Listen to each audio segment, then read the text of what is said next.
மேஷ ராசிக்கு இன்றைய தினம் மிகச் சிறப்பான நன்மைகள் எல்லாம் நடைபெறுகின்ற நல்ல நாளாக விளங்குகிறது. ராசிக்கு 5ஆம் இடத்திலே 5ஆம் வீட்டிற்கு அதிபதியான சூரியன் ஆட்சி பலம் பெற்று குருவும் இணைந்திருக்கிறது. 5, 9 ஆகிய வீடுகளுக்கு அதிபதியான கிரகங்கள் ஒன்றாக 5ஆம் இடத்திலே இணைந்திருக்கும் பொழுது சந்திரனும் அங்கு சென்று இணைந்திருக்கிறது. இவை மூன்றுமே மேஷ ராசிக்கு நன்மை செய்யும் கிரகங்கள். சூரியன், சந்திரன், குரு அவை எல்லாம் 5ஆம் இடத்திலே ஒன்றாக இணைந்திருப்பது ஒரு பெரிய யோகம். மிகச் சிறப்பான நன்மைகள் எல்லாம் நடைபெறும். பிள்ளைகளால் பெருமை ஏற்படும்.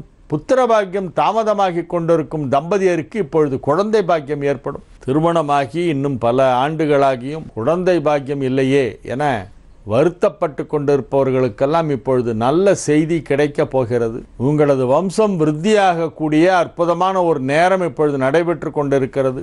மிகச் சிறப்பான நன்மைகள் எல்லாம் நடைபெறுகின்ற ஒரு நல்ல நாளாக இன்றைய தினம் விளங்கும். இது ஒரு மகிழ்ச்சியான நாள்.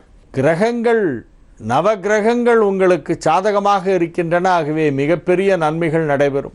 மகிழ்ச்சியாக இருப்பீர்கள். தொழில் வளர்ச்சி, பொருளாதார ரீதியாக நல்ல முன்னேற்றம், கொடுக்கல் வாங்கலிலே உள்ள சிக்கல்கள் தீருதல், பணப்பரிவர்த்தனை சிறப்பாக நடைபெறுதல் அனைத்தும் நடைபெறும்.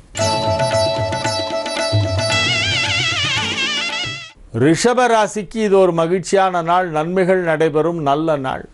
ராசிக்கு 4ஆம் இடத்திலே சூரியன், சந்திரன், குரு சேர்க்கை ஏற்பட்டிருக்கிறது. ராசி அதிபதி 3ஆம் இடமாகிய கடகத்தில் நீச்சம் பெற்ற செவ்வாயோடு இணைந்திருக்கின்ற அற்புதமான ஒரு கிரக அமைப்பு. 2, 5 ஆகிய வீடுகளுக்கு அதிபதியான புதன் 5ஆம் இடத்திலே உச்சம் பெற்று ராகுவோடு இணைந்திருக்கிறது. ஆகவே நன்மைகள் சற்று அதிக அளவில் நடைபெறக்கூடிய ஒரு நல்ல நாளாக இந்த நாள் விளங்கும். மகிழ்ச்சியாக இருப்பீர்கள். வீடு, மனை போன்றவற்றை புதிதாக வாங்குவது அல்லது புதுப்பிப்பது, பழையவற்றை புதியது போல் மாற்றுவது அல்லது புதிதாகவே நிஜமாகவே வாங்குவது, புதுசாக வீடு வாங்கணும் அல்லது புதுசாக வீடை புதுசு மாதிரி ஆக்கணும், அந்த மாதிரி நேரம் இப்போ